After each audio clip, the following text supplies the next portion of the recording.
I rose slowly, like a man standing after 30 years underwater, the courtroom's air breaking cold over my face, as if it were the first breath I had taken since 1822. Judge Morrison's gavel struck once, twice, a third time. My hands did not tremble.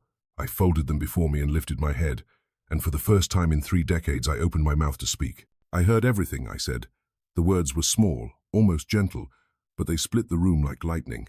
Richard Thornton half rose from counsel's table, his chair skidding. His lawyer snatched at his sleeve. Margaret cracked her fan.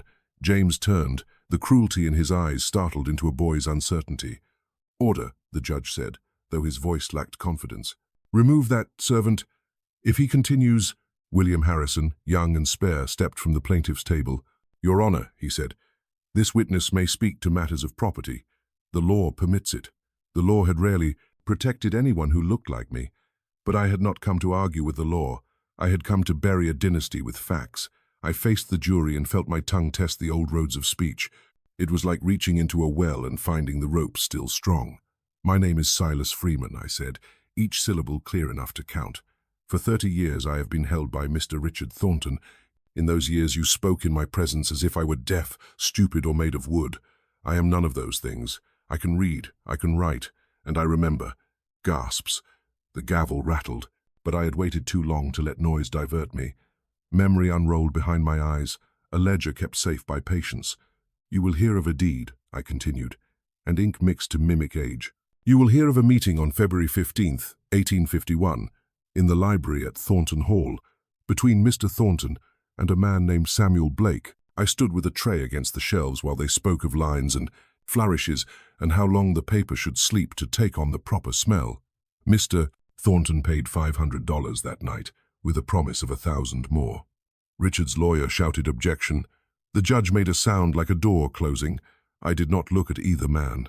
I kept my eyes on the jurors' good boots, sweat at the collar, and watched skepticism give way to calculation. I gave them numbers, dates, rooms, candles, the scratch of a steel nib, the way the wet signature glittered before it dulled. "You will hear," I said, "of a treasurer's book at Calvary Baptist with a seam that does not match, because pages were replaced. You will hear of an account at First Bank of Richmond under the name Robert Thompson, and deposits that match the missing tithes. You will hear of a decanter of brandy that tasted of almond for 17 evenings when William Thornton took his nightcap, and how his hands shook more each week.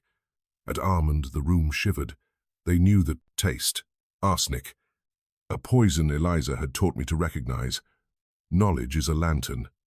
"Silas," Richard said, testing my name like a man wondering whether a rope will hold. "Silas, sit down. For 30 years he had called me boy, creature, fool, mute. Now he said my name as if saying it would shrink me. I let it hang between us like a cut thread. Do you understand," I asked him softly, "that I was never mute? That you built your house on the belief that I could not hear? Do you understand what it means that I did?" He went pale. James took a step, then stopped, confused by a world that no longer moved at his gesture. Margaret pressed both hands to her heart. The judge sighed. "Proceed, Mr. Harrison. If the law allows it, the court will hear him, but keep to the question before us." "As the court pleases," Harrison said, though his eyes told me to keep going. He knew, as I did, that one thread leads to the whole weave. "The land is only the doorway," I said. "Behind it are rooms full of other things, bribes in envelopes, sermons paid for in favors, signatures taught to lie. I have carried the keys to those rooms in my head for 3 decades. Today I opened the first door. I did not yet speak the last secret, the one about James's blood and whose it was. That would come when the floor was ready to receive it. Timing is the difference between a spark and a fire." My voice did not falter. I told them how the forgery was planned, who stood where, which window rattled in the winter wind as the candle guttered and was pinched, leaving a crater of tallow. I told them the sum promised for silence to the clerk who delivered blank forms after hours. I gave them buttons, scuffs, a cough that recurred whenever Blake lied. Men believe facts when the facts come dressed in smells and textures, so I handed them the room. A murmur ran along the benches like a mouse through straw. The jurors looked at one another as if handed a map and could suddenly see the path. Harrison kept his questions sparse, a shepherd at the flock's edge, turning me only when needed. The defense barked and snapped, but there is a tone men use when they are paid to sound brave. The room heard it and turned away. What I could not say out loud, though it hummed behind every word, was the arithmetic of my life. Rage plus patience. Sorrow multiplied by memory, hope divided into days and counted forward. I felt Eliza's hands at my back years ago, when she smeared salve over the cuts and told me not to let the devil win. I felt my mother's breath when she said by candlelight, "They can take your body, but they cannot take your mind." I heard everything. I said again, quieter now, "And I have brought what I heard to this room." The gavel fell. Papers fluttered.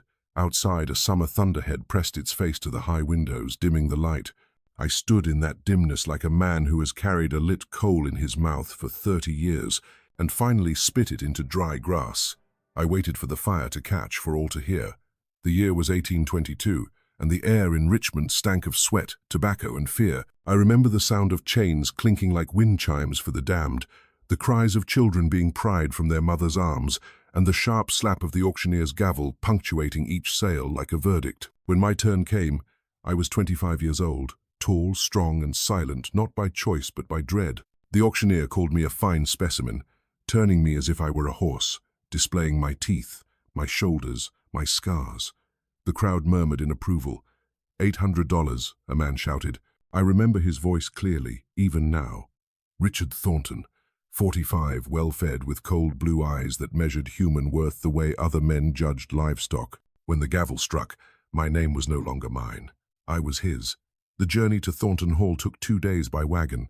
The driver was a cruel overseer named Pike, who carried a whip like another man might carry a walking stick. He hummed as we traveled, a strange tuneless sound that set my nerves on edge. The wagon wheels groaned through the mud, and the smell of the tobacco fields grew thicker with every mile. When the great house came into view, 3 stories of brick and pride, I felt something cold close around my chest. Thornton Hall was not a home. It was an empire built on pain. I'd been sold to pay another man's debts, a cruel irony for one who could count, read, and write, yet owned nothing, not even his own body. My mother, Sarah, had taught me letters when I was a boy, in secret, by the dim light of a candle she'd stolen from the master's house. "Knowledge is the one thing they can't take," she'd whisper. "Even if they kill you for having it, it'll be yours until your last breath." She died of fever when I was 14, but her words survived. Every page I'd ever read, every line of scripture, every secret note between masters and merchants left on a desk, I had devoured them all. I kept my literacy hidden like contraband gold. When I first stepped onto Thornton soil, I tried to appear obedient, head bowed, hands at my sides. But my eyes saw everything. The plantation was vast, fields stretching into horizon's end, cabins like rows of broken teeth, and a main house whose beauty disguised its rot. Slaves moved through it all like shadows, careful not to draw attention. You could feel the fear here, not spoken, but alive, breathing, heavy as the Virginia humidity. That evening, as dusk bled into night, I saw the act that changed my life forever. They called him Moses, an old man whose back was bent like a question mark, whose skin was grey with exhaustion. He had stolen a crust of bread from the kitchen, a small thing. But Richard Thornton believed every infraction, however small, was an assault on his authority. He ordered all the slaves into the yard to watch. "Theft is theft," he declared, "and theft must be punished." Then before our eyes he beat Moses to death with a wooden club, each strike punctuated by a lecture about obedience, about property, about power. By the time he was done, Moses's body was still, his blood dark against the dirt. Thornton stood over him, chest heaving, satisfied. Something inside me broke, and something else, colder and sharper, took its place. I whispered, without meaning to, "God will judge you for this." The words slipped from me like a spark from flint. Thornton's head snapped around. "What did you say?" he asked, voice low and dangerous. My heart stuttered. "Nothing, master," I said quickly. "I said nothing. But the damage was done." "You said something about judgment," he hissed, stepping closer. "You think your God cares about a slave's tongue?" His hand moved faster than thought. The first blow knocked me to the ground. The next split my lip. The third, in my skin. The world narrowed to pain, the metallic taste of blood, and his voice echoing through it. "Slaves who talk too much don't live long." He dragged me to the barn. I can still hear the rasp of rope, the creak of the beam as he tied my wrists above my head. He used a cat-o'-fort nine-tails, a whip made of many lashes tipped with knots of metal. Each strike tore flesh and thought apart. 20 lashes, 20 lessons in submission. But I learned something he did not intend to teach. Between screams, between blows, I realized that my voice had power. It had betrayed me, drawn pain down upon me. And if speech could summon pain, then silence could shield me. Words, I understood, were weapons, but so was the absence of them. When I woke later, I was lying on straw, my back a map of raw wounds. The air smelled of blood and smoke. Eliza, the healer, was there, her hands gentle but sure. She was older, wise, her face lined from both sorrow and laughter. "You're lucky to be alive," she murmured. I tried to speak, but the effort tore my throat. She hushed me. "Rest now. The devil's done his worst." I stared at her through the haze and managed to whisper, "He hasn't broken me." She dabbed salve on the cuts and looked at me curiously. "Then what's that look in your eye, Silas?" "He's shown me something," I rasped. "Words are dangerous. Dangerous things should be used with care." That night, as the crickets screamed outside, I told her my plan, or what little I could. "I'm going to disappear," I said. She frowned. "Run away? You'll never make it." "Not my body," I said. "My voice, my thoughts, my reactions. I'm going to vanish where he can see me every day and never know I'm there." Her eyes widened. "You mean to pretend?" "Not pretend," I interrupted. "Become. If he believes I'm mute, he'll stop watching. And when they stop watching, they start talking."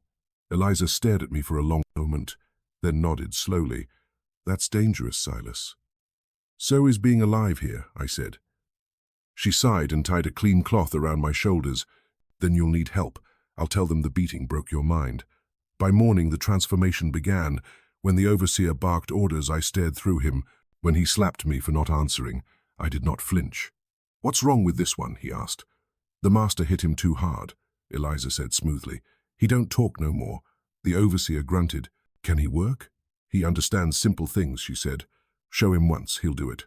Then he's still worth something," he muttered. And just like that, I ceased to exist as a man and became a tool, damaged, silent, invisible. Within days, word spread. The new slave had gone simple. Pity softened some faces, scorn sharpened others. But Richard laughed when he heard. "Perfect," he said. "Maybe the others will learn." He ordered me into the main house. "Keep him where I can see him," he told Pike. "Maybe he'll remember what happens to slaves who speak." I obeyed. I kept my head low, my mouth closed, my eyes open, and I listened. In silence, I discovered a freedom no lash could touch. I learned who stole, who lied, who sinned. I memorized voices, footsteps, and whispers. I built a fortress of knowledge in my mind, brick by brick, word by word, each secret another weapon waiting for the right day. It would take 30 years before that day came, but that night in the barn, bleeding and bound, I had already made my vow. I would never speak in the presence of Richard Thornton again, not until my words could kill him. The first lesson of invisibility is restraint. To survive as a shadow, one must train every muscle, every glance, every breath. After the whipping that rendered me simple, I began the long apprenticeship of silence. The world around me still moved, but I was no longer part of it. I became an observer in my own life, and I learned quickly that the world speaks most freely when it believes no one is listening. Within a week of my supposed injury, I was reassigned from the fields to the main house. Richard Thornton had grown amused by the idea of keeping his broken toy close by. "Keep him indoors," he said to the overseer. "He can sweep, fetch, and carry. He won't talk back." It was a demotion in dignity, but a promotion in opportunity. In the big house, I could hear things, private things that no field hand ever would. My first days were a study in observation. I practiced my blank stare before a cracked mirror in the servants' quarters until it became second nature. I learned to keep my mouth slightly open, to let my eyes drift, to never react even when startled, when someone dropped a plate or shouted a command. I remained perfectly still. It was astonishing how quickly people stopped looking at me. I had become furniture, functional, silent, invisible. The house itself became my new world. Thornton Hall was built on arrogance and adorned with cruelty-polished mahogany, velvet curtains, silver trimmed with blood money. The air always smelled faintly of tobacco and whiskey. My duties were simple: cleaning, carrying, polishing, tasks designed for hands, not minds. But while my hands worked, my ears gathered. At first, it was gossip. The mistress complaining about another family, the overseer grumbling about supplies, the guests laughing too loud about politics. But gradually, the house began to reveal its secrets, and I listened as though my life depended on it, because it did. Every evening I would retreat to the small servants' quarters beneath the stairs and organize the day's findings in my mind. My mother had taught me memory techniques, the method of places of building a house within the mind where each room stored a piece of knowledge. In my inner house I constructed a mansion of truths. Each corridor held conversations, each room a scandal. One door contained accounts of theft money taken from church coffers and hidden under false names. Another contained evidence of adultery. Another held plans of violence whispered over brandy. I became a living ledger of sin. Margaret Thornton, the mistress, soon took notice of me not as a man but as a convenient absence. "He doesn't frighten the children," she told her husband. "He doesn't speak, doesn't argue, doesn't question. It's almost peaceful having him in the room." Thornton smirked. "He's a fine lesson in obedience." They spoke of me while I stood less than a foot away, polishing the silver tray that reflected their faces back at them. They did not understand that their words were being etched, line by line, into my memory as surely as names carved into gravestones. Silence became both my armor and my weapon, but it was not an easy armor to wear. There were moments when rage burned so fiercely that I feared my body would betray me when I saw a man whipped for dropping a cup, or a woman dragged from her bed by Thornton's son for his amusement. Every instinct in me screamed to shout, to fight, to strike back. But I would remember the feel of the cat-o'-nine-tails against my back, and I would force the fire down into a cold, steady ember. Patience was power. Fury without timing was suicide. By 1825, I had become so effective in my role that the household no longer even noticed my presence. I was assigned to serve meals in the dining room, to stand silently in corners during conversations between planters and judges, to pour brandy for guests whose words reeked of corruption. They plotted business schemes in my hearing, confident that I was too dull to follow. They discussed bribes, land theft, and murders disguised as accidents. I listened to every word, recording details with absolute precision. A man can train his mind like a muscle, and mine grew strong from years of careful listening. It was during one such dinner that I first learned the secret that would one day destroy the Thornton legacy. Margaret was expecting a child, and her husband was proud until he noticed something odd. "You've been tired lately," he said, eyeing her across the table. "And secretive." She smiled nervously. "It's nothing, Richard, just the pregnancy." I remember her hand trembling slightly as she reached for her wine.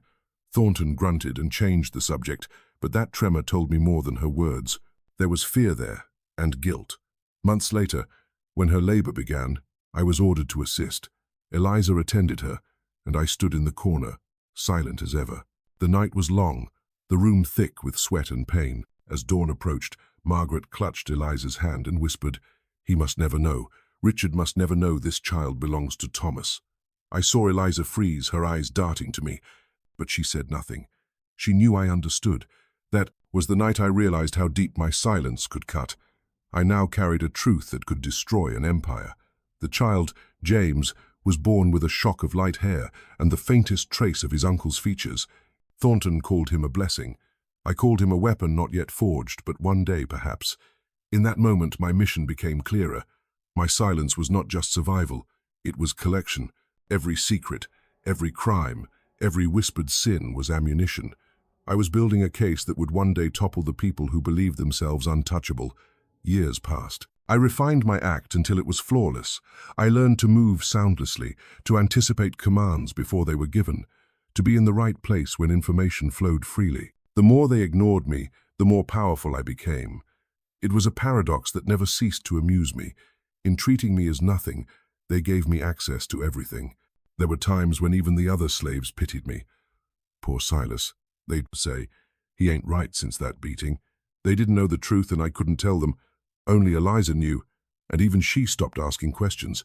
"You're becoming a ghost," she told me once. "One day, you'll forget how to come back." I smiled faintly, though she could not see it. When I return, I thought, it will be loud enough for the whole world to hear. By the end of that first year in the house, I had memorized more crimes than any ledger could hold. I had catalogued Richard's greed, Margaret's deceit, Thomas's lust, and the overseer's daily cruelties. I knew who was stealing from whom, who was lying to cover for what. I knew the hierarchy of evil by name, by habit, by hour. And I knew that one day silence itself would bear witness. The other servants began calling me the ghost of Thornton Hall. I didn't mind. Ghosts, after all, can go anywhere. They pass through walls, overhear prayers and confessions, and haunt the guilty without lifting a finger. I was not dead, but I lived among the dead-hearted, and that was close enough. I had become invisible. and in my invisibility I was free. By 1828, I had mastered the art of being unseen. My silence had become so complete that even I sometimes forgot the sound of my own voice. But the world around me grew louder each year. The Thorntons spoke freely in front of me, assuming my mind was as dull as the tools in the shed. They discussed matters of wealth and politics, love and betrayal, murder and theft, all while I stood inches away. Each night when the house went dark, I lay on my cot beneath the stairs and replayed every conversation in my head, engraving it deeper until it became part of me. The memories built themselves into a structure strong, ordered, impossible to erase.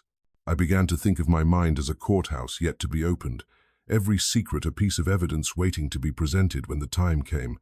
It was during this period that I witnessed my first deliberate murder. William Thornton, Richard's father, was an old man, frail, confused, and no longer useful to his son. He still controlled part of the family fortune and the deeds to several valuable acres of tobacco land. Richard, ambitious and impatient, had no intention of waiting for inheritance. I first realized something was wrong when I noticed a faint almond smell rising from the glass of brandy I poured for the elder Thornton each night. Eliza had once taught me that the scent of almonds was the whisper of arsenic. I said nothing, of course, but I counted the nights. 17 evenings of poison, each dose small enough not to alarm suspicion, yet steady enough to bring decline. On the 18th night, the old man died quietly in his sleep. The doctor called it natural causes. Richard played the role of grieving son perfectly, even shedding a few tears for show. At the funeral, I stood at the back of the church among the slaves, my head bowed, but my heart burned with the truth that the coffin held not only a body but a crime. That murder taught me something profound about power. Evil in Virginia did not always wear chains or wield whips. Sometimes it wore fine coats and preached in pews. Richard Thornton was not content to merely rule over human lives. He sought to own the very law that should have judged him. With his father's death, he inherited money and influence that allowed him to weave corruption into the fabric of the state itself. The network began to take shape before my silent eyes. Thornton bribed local officials to ignore tax discrepancies. He paid judges to favor him in property disputes. He financed the campaigns of men who would later write laws that protected his interests. It was a web, and I was the unseen spider at its center, collecting every thread. I memorized every transaction, every promise made over whiskey and cigars, every handshake that sealed a theft disguised as respectability. His first great scheme was the Calvary Baptist embezzlement. The church had raised funds to build a new sanctuary, and Thornton, ever the devout parishioner in public, volunteered as treasurer. I was often sent with him to the church office, carrying ledgers and coin bags. He thought nothing of my presence. One afternoon, I saw him remove 3 pages from the donation book and replace them with forged entries in a hand identical to the pastor's. The missing funds, $5,000 in all, were quietly deposited under a false name at the First Bank of Richmond. I remember the false name clearly. Robert Thompson. Thornton smiled as he signed it, as if mocking the very idea of truth. "The Lord helps those who help themselves," he muttered. I pretended not to hear, but I heard. I always heard. When the church began construction, they ran out of money halfway through and blamed poor accounting. The congregation never suspected their most generous donor was their thief. On Sundays, I watched him kneel in the pews, his hands folded, his lips moving in prayer. I wondered what kind of God listened to such prayers and did not strike the man down. But perhaps God was waiting, as I was. By the early 1832, the fraud had grown more sophisticated. Thornton began forging land deeds, using his connections to seize property from smaller farmers. I watched as he bribed surveyors to redraw boundaries, paid clerks to lose certain documents, and threatened debtors into silence. He turned the courts into extensions of his plantation tools to extract rather than protect. Judge Samuel Morrison, the same man who would one day preside over the trial that destroyed the Thorntons, was already in his pocket. I saw Morrison dining at our table more than once, leaving each time with a heavy envelope tucked inside his coat. I listened to them joke about justice. "The law," Morrison once said, swirling his brandy, "is a fine thing so long as one owns enough of it." Thornton laughed. "Then I suppose I own a fine collection." They toasted to that. I stood by the fireplace, polishing the mantel, and thought, "One day, gentlemen, your laughter will echo in the wrong room." But my collection of secrets was not limited to paper and coin. I learned about the hearts and sins that powered the machinery. Margaret, Richard's wife, carried guilt like a shroud. Her affair with Thomas, Richard's brother, had not ended after James's birth. They continued to meet in hidden rooms, exchanging letters sealed with wax. I later used to remember dates. When she wept in her room, I sometimes saw her clutching a small Bible and whispering prayers for forgiveness. But even her prayers were selfish. She feared exposure, not damnation. She never once prayed for the slaves who suffered daily within her household. In that way, she was no different from her husband, sinful in a quieter register, but sin nonetheless. Thomas Thornton was worse, a creature of charm and appetite. He used his brother's power as cover for his indulgences, preying on young enslaved women with a smile that curdled into cruelty. I saw him hand out trinkets, a ribbon here, a coin there, to those too frightened to refuse his advances. When he tired of them, he cast them aside. Some were beaten afterward for disrespect. Some simply disappeared. The house swallowed them like secrets. I marked their names in my mind: Ruth, Hannah, Clara, Louisa. I would one day speak each name aloud in court, so they would not vanish entirely. As the years passed, my role in the household expanded. I attended dinner parties, church gatherings, and business meetings. Thornton's peers praised him as a pillar of the community, a man of upright Christian values. They called him honorable while he traded lives and forged legacies on paper. I, the silent servant, poured their wine and noted the hypocrisies in each smile. There was a kind of grim satisfaction in it, a private rebellion. They thought me empty-headed, but I was storing their ruin in perfect detail. Sometimes, when I caught my reflection in a polished surface, I barely recognized myself. My face was calm, unreadable, the mask of a man who no longer belonged entirely to this world. Yet beneath that stillness, purpose burned. Every conversation, every lie, every theft became another entry in the invisible ledger I carried. I owed no debts in this world, but the Thorntons owed everything, and one day I would collect. The plantation thrived on deceit. Tobacco grew rich from the same soil that soaked up blood. Thornton's wealth spread like ivy, wrapping around churches, banks, and courthouses. But he could not see that within his house lived the one man who heard it, all the witness he thought could not speak, the mind he believed destroyed. Each night, as I drifted to sleep, I recited the facts aloud in my thoughts like prayer. 17 nights of arsenic, 5,000 stolen from Calvary. Judge Morrison bribed with 2,000. Margaret's affair. Thomas's assaults. Over and over, until they formed a rhythm stronger than sleep. In the silence of my chamber, I smiled. The house believed me harmless, but I was keeping books that no fire could burn. James Thornton was born into sin and raised on its milk. I remember the night he entered this world, the flicker of candles on Margaret's drenched face, the thunder rolling beyond the windows, the faint cry that broke through the storm like a question no one wanted answered. He was the child of betrayal, and even as an infant his presence disturbed the air of Thornton Hall. Richard believed him his heir. Thomas, the true father, dared not claim him. I alone knew the truth, sealed behind my mute mask, carried like a hidden knife I would not draw for 3 decades. As James grew, so did the cruelty in him. At first, it was childish mischief, pulling wings from insects, chasing chickens with a stick. But there was an intentness in his eyes that unsettled even the other children. He delighted in watching things suffer. Margaret excused it as boyish energy. Richard praised it as spirit. I saw what it was, a seed of rot. He was being groomed to rule, and no one who ruled in that house ever learned mercy.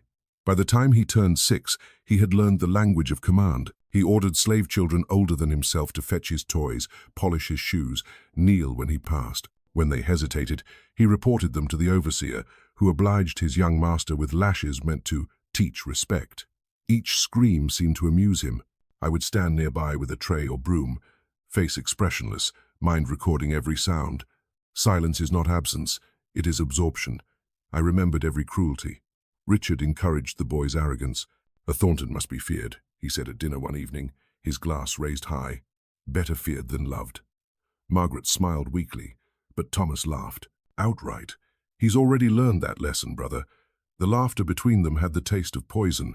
None of them noticed the servant standing behind the chair, noting every word for the day when words would matter. One afternoon in 1835, when James was 10, his education in violence graduated from play to murder. The children of the quarters had been granted a rare hour of rest. I was mending a hinge on the back porch when I heard the commotion, a shout, a cry, a dull crack. I arrived to see young Samuel lying motionless in the dust, blood leaking from a gash above his temple. James still held the stick that had struck the fatal blow. He wouldn't crawl, he said simply. I told him to crawl like a dog, and he wouldn't. His tone was not angry. It was curious, as though testing the boundary between life and obedience.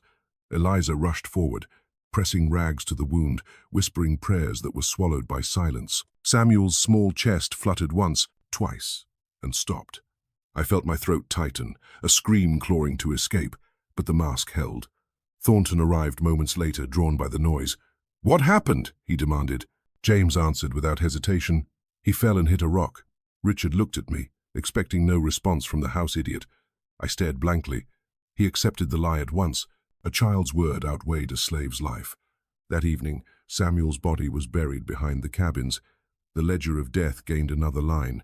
After that day, James's power grew unchecked. He carried himself like a prince, surveying his dominion.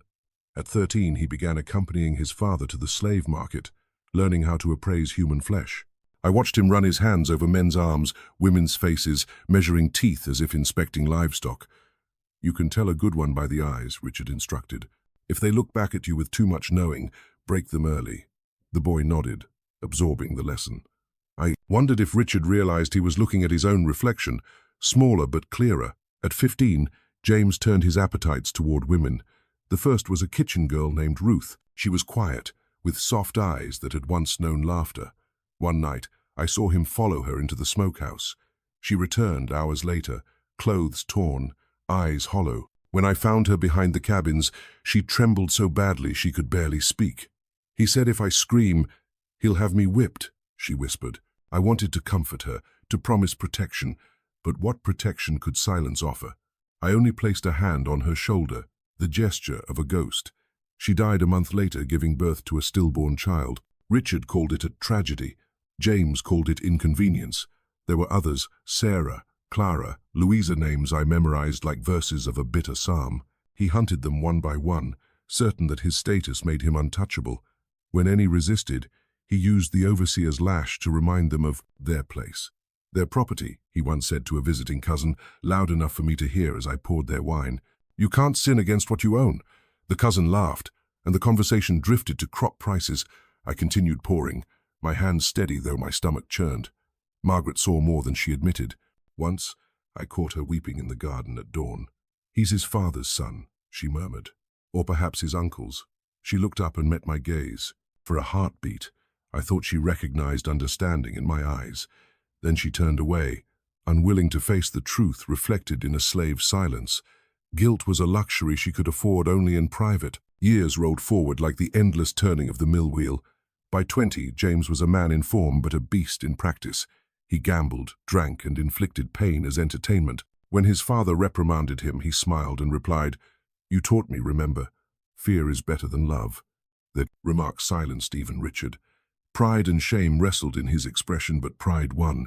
He laughed and clapped his son on the back. "You'll make a fine master someday."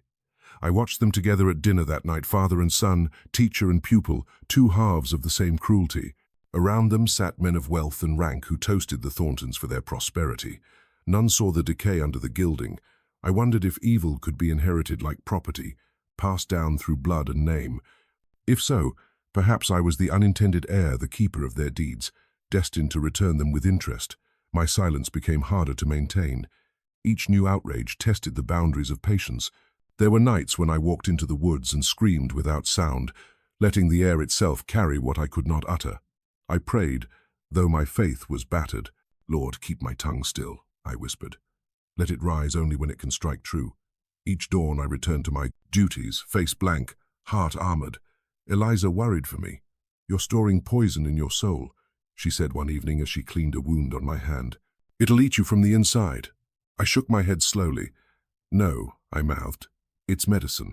Slow medicine." She sighed. "Then may God grant you the patience to use it before it kills you." By the end of the 1,840 seconds, James's name inspired fear across 3 counties. Farmers whispered of his temper, merchants of his debts, slaves of his sadism, yet the law never touched him.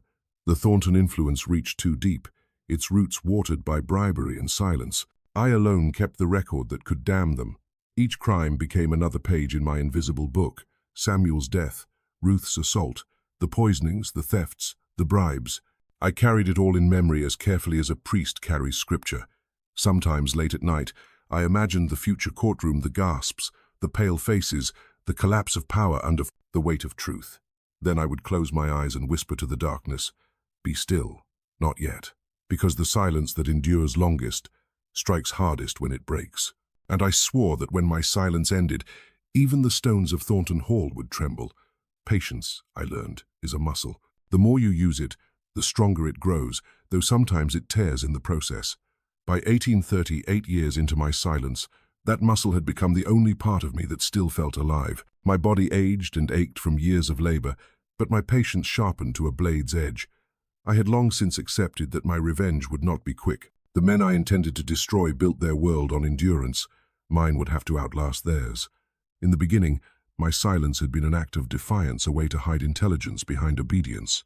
But over the decades, it became something deeper, almost sacred. Words had failed to save Moses, Samuel, Ruth, and all the others. Only silence had preserved me. It was the thin line between survival and discovery. Some nights I felt it pressing on my chest like a weight, threatening to crush me. Other nights, it was the only thing keeping me whole. Thornton Hall grew noisier as time went on. There was always a new scheme, a new guest, a new deal. I moved through it all like smoke, unseen and unstoppable. My silence was so complete that it began to inspire superstition. Some of the slaves whispered that I had lost my soul. Others said I could see ghosts. They weren't wrong. Every corner of that house was haunted by screams, by secrets, by sins unconfessed. By the late 1830 seconds, Richard Thornton's empire was vast. He owned plantations in 2 counties, shares in rail ventures, and friends in every courthouse from Richmond to Norfolk. But wealth never satisfied him. He wanted permanence, something that would outlive his body. He began constructing a new wing on the mansion, built of brick so thick it could withstand cannon fire. The legacy, he called it. I polished the banister that would one day outlast him and wondered how it would look when the house stood empty, its echo carrying my first words. Margaret had grown pale and brittle with age, her guilt eating her from within. Sometimes I would pass her in the hallway and she'd flinch as if seeing a ghost. Perhaps she did. James, her son, now a man of 25, had become everything his father dreamed of and worse. He terrorized the slaves, bullied the overseers, and squandered money on gambling and whiskey. When he wasn't drinking, he was boasting of power, of lineage, of cruelty. I listened, as always, and stored his words alongside his father's crimes. Eliza was the only one who still looked at me with recognition. Age had bent her back, but not her spirit. She never asked if I regretted my vow. She knew the answer. "One day," she whispered to me one night, "your silence will roar." Her faith in me became a small candle in the endless dark. I guarded it fiercely. The years slid by like slow rain. Presidents came and went. New machines were built. Talk of abolition crept through the North like distant thunder. In 1840, a traveling preacher visited Thornton Hall to hold a revival. He spoke of sin, redemption, and God's judgment. Thornton nodded approvingly while secretly bribing the preacher to stay silent about the slave girl he'd defiled the night before. I stood at the back of the crowd, my head bowed, listening to every word. The preacher said, "God's justice may be slow, but it is sure." I almost smiled. If he only knew how slow justice could be, he might have fallen silent himself. There were moments when my resolve trembled. One winter, I watched as James dragged a man named Caleb into the yard for stealing a loaf of bread. Caleb had a wife and 2 small children. Hunger had driven him. James beat him with the same wooden club his father had used on Moses 30 years earlier. I recognized the sound of each strike, the rhythm of tyranny repeating itself. I wanted to step forward, to shout the truth that would shatter the illusion of their godliness, but I forced myself still. To speak then would have been suicide, and I had waited too long to die for nothing. The 1840 seconds brought changes beyond Thornton Hall. Rumors reached even the plantations of uprisings, of abolitionists, of slave narratives printed in northern papers. The name Frederick Douglass was whispered with awe. I envied those who could speak, who could write their truths and still breathe afterward. But envy gave way to strategy. Their words prepared the ground. Mine would one day strike the root. I began organizing my memory as if it were a book. Each year was a chapter. 1822, Moses' death and my vow. 1825, James's birth and secret parentage. 1828, William's murder by arsenic, 1,835. Samuel's killing, Ruth's assault, 1,840. Judge Morrison's bribe, 5 stolen accounts. I reviewed it nightly, whispering the dates to myself so quietly that even the walls could not hear. It became a ritual, a form of prayer. Every repetition strengthened my resolve and ensured no detail would fade. By 1848, I was an old man by slave standards, 50 years of age, with grey beginning to creep through my hair. My body bent under decades of labor, but my mind was sharper than ever. I could recall conversations from 20 years earlier, word for word, the cadence of each lie, the pause before each confession. I began to realize that my silence had not just preserved my life, it had trained my memory into something near perfect. The very weapon Thornton used to break me had become the instrument of his undoing. Then came the first signs that the world itself was shifting. Newspapers left carelessly in parlors spoke of heated debates in Congress.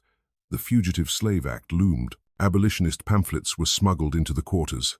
The air felt different, charged, restless, as if history itself were holding its breath. I recognized that sensation. I had lived inside it for 3 decades. The storm was coming, and I would be ready when it broke. Richard grew paranoid with age. He accused overseers of theft, slaves of conspiracy, even his own wife of betrayal. Perhaps guilt had begun whispering in his ear, or perhaps he feared what he could not see, the silent man in his house who never spoke but always watched. Sometimes he would catch my eye and frown. "There's something about you I don't like," he muttered once. "You make a man uneasy." I bowed my head, pretending not to understand. Inside, I smiled. If he was uneasy, it meant his conscience was waking. In 1850, Margaret fell ill and nearly died. On her sickbed, delirious, she mumbled fragments of truth. He must never know. Thomas's child, the papers. I tended her with quiet efficiency, spooning broth into her trembling hands. When she finally recovered, she looked at me with sudden fear. "You were there," she whispered. "You heard me." I met her eyes for a long moment, saying nothing. That silence broke her more than words ever could. The same year, talk of rebellion reached Virginia. Runaways escaped through the Underground Railroad. The Thornton slaves whispered of freedom like a rumor carried on the wind. I did not discourage them, but I stayed. My freedom would not come through flight. It would come through truth, through the reckoning I had been preparing for half my life. As 1,851 dawned, my plan began to solidify. I had memorized every crime, every stolen dollar, every poisoned glass. All that remained was opportunity. When it arrived, it came not through my doing, but through fate, a lawsuit over land, a rival farmer named Matthews, and a court date that would draw the Thorntons and their allies into one room. Providence had finally set the stage. 30 years had passed since the day Richard Thornton beat the words out of me. I was no longer young, but I was still standing. And I understood now that silence is not the absence of sound, it is the gathering of storms before thunder. The day I broke my silence began like any other, humid, heavy, and ordinary in its deceit. I woke before dawn to polish the boots of the man whose crimes I had carried for 30 years. Richard Thornton was preparing for court in Richmond. He had been accused by his neighbor, John Matthews, of forging land documents and stealing acreage through fraud. To him, it was a nuisance. To me, it was prophecy. The trial would be my altar and the truth, my offering. We left Thornton Hall at sunrise. I rode in the back of the carriage, as always silent, obedient, unseen. Richard discussed his defense with his lawyer, Samuel Blake, the same man who had helped him forge deeds years earlier. I listened while pretending to stare vacantly out the window. They were confident. "Judge Morrison owes me," Richard said, "and the jury's full of men who've drunk my whiskey." Blake chuckled. "Then you'll be home by supper time." They did not know they were driving toward their own reckoning. When we reached the courthouse, the square was crowded. Farmers, merchants, slaves all gathered to watch the spectacle. Richard's name carried weight. His arrogance carried further. He stepped from the carriage like a man entering church. I followed with his briefcase and coat, keeping my head low. Inside, the air was thick with sweat and whispers. I took my usual place behind him, near the wall, a silent fixture among the benches. No one paid me any mind. That was their first mistake. The trial began with formalities. The Judge Morrison, fat and flushed, adjusted his spectacles and nodded at Richard as though greeting an old friend. The jurors looked bored, half of them already persuaded. Matthews, the plaintiff, sat stiff and pale beside his young lawyer, William Harrison. He was nervous but determined. When he glanced at me, I saw confusion in his eyes, as if wondering why a slave was seated so close to the defense table. He could not have known that I was the key to the entire proceeding. The prosecution laid out the charge: forged deeds, fraudulent boundaries, stolen land. Harrison spoke earnestly, but his evidence was thin. The forged documents looked genuine. Witnesses swore to Richard's honesty. The courtroom murmured approval. It was the same pattern I had watched for decades, truth strangled by wealth. Richard smiled, confident. "You see, Harrison," he whispered to his opponent during recess, "the law is my property." I heard the words and knew with absolute clarity that the time had come. On the second afternoon, the closing arguments began. Harrison's voice trembled as he appealed to the jury's conscience. Richard's attorney followed, smooth and certain. "Gentlemen," he said, "my client's reputation is impeccable. These accusations come from jealousy, not justice." The jurors nodded. Judge Morrison prepared his ruling. Matthews hung his head. I felt my pulse pounding like a drumbeat under my ribs. 30 years of silence pressed behind my teeth, demanding release. When the gavel lifted to close the case, I rose. The sound of my movement drew every eye. Richard turned, irritation flashing across his face. "Sit down, Silas," he snapped. Now, I did not sit. I stepped forward. Gasps rippled through the room. "Your Honor," Harrison said uncertainly. "This man—" I raised a hand. My voice, when it came, was calm, deep and steady, though my heart thundered. I heard everything. The words hung in the air like a bell strike. The judge froze mid-motion. The jury leaned forward. Richard's face drained of color. "What did you say?" he whispered. I met his gaze. I said, "I heard everything. For 30 years you have spoken in my presence, believing me a fool." I was not. I remember it all. The room erupted, voices shouting, chairs scraping, the judge pounding his gavel for order. Margaret, sitting behind us, clutched her son's arm, eyes wide with terror. "Your Honor," Harrison called over the din, "this man wishes to give testimony. The law allows it in property disputes." Morrison hesitated, trapped. To refuse would expose his own corruption. To allow it risked disaster. Finally, he nodded. "Proceed," he said reluctantly, but quickly. I stepped into the witness box. My legs trembled, not from fear, but from the weight of the years pressing through me. Harrison approached, his eyes bright with realization. "State your name." "My name is Silas Freeman. For 30 years I have been the property of Richard Thornton. You claim to have knowledge relevant to this case?" "I have knowledge relevant to this case and to many others." I turned toward Richard, his jaw clenched, his fingers digging into the table. "In February of 1851, I began." Richard Thornton met with his attorney, Samuel Blake, in the library of Thornton Hall. They discussed how to forge a deed for John Matthews's property. Blake brought special ink to mimic age.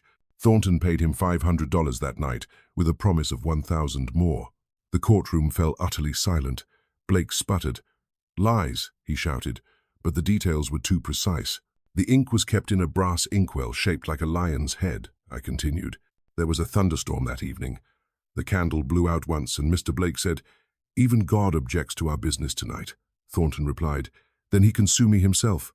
Gasps. Someone crossed themselves. Harrison's face lit with triumph. "Can you prove this?" he asked. "I can name witnesses. The maid who brought the brandy, the clerk who delivered the blank papers, and the banker who handled the deposits. I remember every name, every hour, every word." Richard lurched to his feet. "He's lying," he shouted. "He's insane mute for 30 years and now claims to remember everything?" "Yes," I said evenly, "because silence is the greatest listener. Every crime you committed grew in that silence until it filled me. And now I return it to you." I began to speak faster, years pouring out like floodwater. I recounted the embezzlement from Calvary Baptist Church, naming dates and amounts. I described Judge Morrison's bribe, the envelopes of cash, the meetings held behind closed doors. I detailed the murder of William Thornton by arsenic, the 17 nights, the almond scent, the trembling hands. Each revelation struck like a hammer. The jurors shifted, pale and uneasy. The judge wiped sweat from his brow. Then I looked at James. He sat beside his mother, expression hard, though his hands twitched. "And James Thornton," I said quietly, "is not his father's son." Murmurs rose. "He is the child of Thomas Thornton, conceived in betrayal. I was there at his birth." I heard the mother's confession. Margaret screamed and fainted. James leapt up, face contorted. "You lie," he cried. I met his gaze. "I was silent when you murdered Samuel. I was silent when you defiled the women of this house." but I remember their names. Do you? The courtroom dissolved into chaos. Reporters scrambled for paper. Jurors argued. The gavel pounded without effect. Through it all, I stood calm, watching as 30 years of rot burst into daylight. Richard collapsed into his chair, muttering, "This can't be happening." But it was. Harrison's voice rose above the din. "Your Honor, I request a full investigation." Morrison, shaken, could only nod. "Adjourned," he stammered. As guards moved to escort me out, I looked once more at Richard. For the first time, he could not meet my eyes. His face had the look of a man who has heard his own death sentence spoken by a ghost. Outside, the sky was heavy with storm. Rain began to fall, slow and deliberate, washing dust from the courthouse steps. I lifted my face to it and felt something strange and clean. I had carried silence for 30 years. Now it had been broken not with vengeance, but with truth. News of my sentence. I heard everything ran through Richmond before the dust settled. Deputies set me in a clerk's room while papers flew and feet pounded. No irons. No one knew what to do with a witness who was also property. Harrison came with a notebook. "Give me the nails," he said. I gave him names, hours, places, amounts. Before midnight, officers dragged Samuel Blake from his doorway. By dawn, he confessed. Special ink aged over a kettle, edges rubbed with ash, $500 paid, 1,000 promised. His story fit mine exactly. At Calvary Baptist, the binding gave way where I said it would. Original entries fell out like dry leaves. A banker, faced with ledgers, admitted the Robert Thompson account and pointed to deposits that matched the missing tithes. The pastor wept. Surgeons opened William Thornton's coffin beneath a canvas tent. Arsenic in the bone, they said, long dosing, not accident. A clerk wrote the words like a man closing a door that had stood open too long. Men searched Judge Morrison's house and found $2,000 and lists of favors. "I corrected outcomes," he muttered. The evidence corrected him. By week's end, the city changed sides. Papers printed my first sentence in letters big as shutters. Food and threats arrived at the inn where I slept. One note said, "You die next." I folded it and kept it. Richard's arrest came last. He walked in a black coat, chin high, eyes rimmed with sleeplessness. Murder, embezzlement, fraud, bribery, conspiracy, the deputy, read, until he needed breath. "You should have stayed a shadow," Richard told me. I let silence answer. Women from the plantation began to testify. They kept me guarded at a respectable inn, a floor above the street, so anyone coming had to climb into sight. 2 deputies slept in chairs outside my door. Harrison visited with lists. He moved quiet and fast. "They will try to make this personal," he warned. "Keep to particulars." I smiled. Particulars were the only food my mind had eaten for 30 years. Reporters came like crows. Some wanted outrage, some wanted wonderment. I gave them neither. "Write the facts," I said. "Dates, sums, names, doors." One young man asked how a slave could remember so much.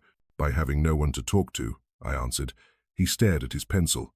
Once, near midnight, a guard told me Richard had sent a messenger with an offer money, transport, a new name if I would go away and let matters settle. The guard handed me the note. I read it twice by candle and pushed it back.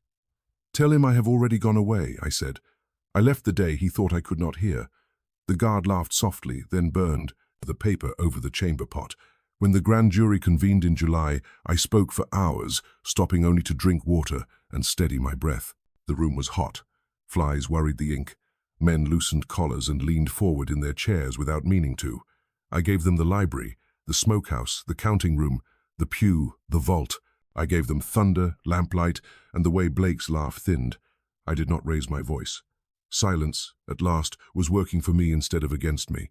Women from the plantation began to testify. First one, then a line. Doors, threats. The overseer's grip 12 names entered the book. I stood outside the room and pressed my hands to the wallpaper until it stopped wavering. Margaret watched from Thornton Hall, face pale behind curtains. On November 23rd, a maid found her hanging in the library. They said she left a note. I did not ask to read it. James was taken for rape and for Samuel's murder. The boys who had watched that day now, men spoke through clenched jaws. In the wagon, James glared at me. "You did this. You did this," I replied, and I heard it. Richard's trial opened in September. I laid out my ledger, dates, rooms, sums, the almond reek of poison. Ledgers matched witnesses, witnesses matched bone. The jury returned quickly. Death for murder, years for the rest. Richard shut his eyes as though bracing for a tide. In October, the women testified against James. I supplied the fixed points night, doorway, torn cloth, a blue scarf behind the smokehouse. The jury took longer, then gave him life with hard labor. The web snapped wider. The pastor lost his pulpit, the banker his post, Morrison his robe and freedom. Planters who had smiled at our table found their reputations folded like empty envelopes. The state seized Thornton Hall. An abolitionist committee bought it and asked my counsel. Fill it with books, I wrote. Let stairs carry children instead of orders. On the 15th of December, 1852, a different judge read an order bearing my name. For service to justice, it said, the court grants freedom to Silas Freeman. The word did not ring like music. It settled like bread in a hungry belly. I packed a satchel shirt, Bible, the paper that made me a man under law, and left before dawn. Frost crusted the hedges. Crows wrote black marks across a pale sky. I spoke to no one. My voice had been spent where it belonged. From the ridge I looked back once. Thornton Hall stood small, brick the color of a healing bruise. I thought of Eliza, of the women whose voices had steadied the room, of Moses, whose death taught me how to live. I carried it, I said to the field, all the way to daylight. Then I walked on. A wagoner lifted me up and asked my road. Philadelphia, I said. To a classroom. He tipped his hat. We rode in quiet. The road north, once a rumor and a risk, felt open for the first time in my life, truly. When the sun burned through the mist, I let it rest on my face and felt, at last, what freedom is. Not flight, but standing upright in your own name. The trials shattered the Thorntons and broke my silence into something useful. I had spoken once. It was enough. The rest would be work. When the road carried me north, it felt as though each wheel turn erased one lash, one insult, 1 year of silence. I passed fields where slaves still bent to work and wondered if they sensed, in some distant current of air, that one of their own had spoken and broken a dynasty. The wagoner who gave me a ride said little. At sunset he offered bread, and I laughed softly. 30 years earlier, a crust of bread had started the fire that consumed Thornton Hall. The circle had closed. In Philadelphia, the world tilted. Black men walked upright, trading, preaching, teaching. Their voices struck me harder than any whip. For weeks I could hardly answer when spoken to. Words still felt heavy, costly. At night, I dreamed of the courtroom, of Margaret's scream, of Richard's face draining to chalk. I would wake with my mouth open but soundless, afraid that if I spoke too freely the gift would vanish again. Yet the city demanded speech. Abolitionists wanted meetings, journalists wanted accounts, preachers wanted testimonies. They called me the man who heard everything. I told them truth was not hearing but remembering. Sarah Allen, who ran the boarding house where I lodged, became my compass. You cannot live on vengeance, she said. Build something. Her parlor was filled with books. She lent me one each week until my tongue loosened. Soon she introduced me to teachers at the Institute for Colored Youth. He reads like thunder after drought, she told them. They asked if I would teach. I hesitated. What can a silent man teach? I said. How to listen, Sarah answered. So I began again among chalk dust and eager eyes. My first class was 6 children, freed orphans whose letters trembled across their slates. I taught them the way my mother had taught me, by candlelight, by patience, by faith that letters could break chains. Each word is a key, I told them. Use it carefully. When one boy spelled freedom without stumbling, I had to turn away lest they see my tears. In 1855, I set my memories on paper. The abolitionists wanted sensation, but I gave them truth. 30 years of silence. The true account of a slave who heard everything. It sold faster than I expected. Strangers recognized me on the street. They asked, was it worth waiting 3 decades to speak? I never gave the same answer twice. Sometimes I said yes, because patience had preserved the proof. Other times I said no, because patience had cost too many lives. The truth lay somewhere between. Money from the book built 3 classrooms in Pennsylvania and Ohio. I traveled between them, thin and gray. A man trying to outrun his own legend. Children laughed when I told them I had once been mute. But you talk so much now, they'd say. I would smile. That's why I had to store up 30 years' worth. The nation darkened again. The Kansas-Nebraska Act split Congress, and newspapers smelled of war. I spoke in churches about what slavery made of men, not monsters by nature, but by nurture and unchecked power. Freedom is not a gift from the strong, I told them. It is a claim by the patient. Some nights mobs gathered outside. I heard bricks strike walls. Each sound reminded me that silence still hunted us. When the Civil War came, I was too old for the musket, but not too old for the pen. I recruited men for the Union and taught letters in contraband camps. The soldiers called me Teacher Freeman. Once, after reading Lincoln's Emancipation Proclamation aloud to a group of former slaves, I saw them drop to their knees. One woman pressed her hands to her ears as though the sound itself were too powerful. I understood. Freedom can hurt before it heals. After the war, Reconstruction bloomed like spring after frost, brief, bright and fragile. Freedmen voted, studied, preached. I helped open schools under the Freedmen's Bureau, using my savings and the leftover profits from the book. I taught teachers how to teach. Some nights, when they gathered around my porch, I would recite the line that had changed my life. I heard everything. They would repeat it softly, as prayer and promise. In 1868, I married Eliza Washington, a woman born free, who had spent her youth smuggling books into the South. She told me she had once heard my story whispered in a Maryland camp and thought, if silence can break chains, so can learning. Together, we built a small academy. We had no children of our own, but the hundreds we taught became our legacy. On the wall of our classroom, we hung 2 words in large black letters: remember everything. When Reconstruction faltered, when the South rebuilt its cruelty under new names, despair tried to return. Laws changed, chains changed shape, but ignorance was still the master's weapon. My students faced poll taxes and terror, yet they carried notebooks like shields. They can burn your house, I told them, but not your mind. Some were beaten, a few were killed. I buried one, a boy named Samuel, whose name brought back the first child I ever saw murdered. At his grave I whispered, I am still listening. The wind answered through the trees. In old age my fame turned to myth. People printed my story in pamphlets, changing details, polishing me into a symbol. I let them. The truth was already written. The book did not need embellishment. It needed readers. I continued teaching until my legs failed. Then I sat by the window, guiding students with my voice alone.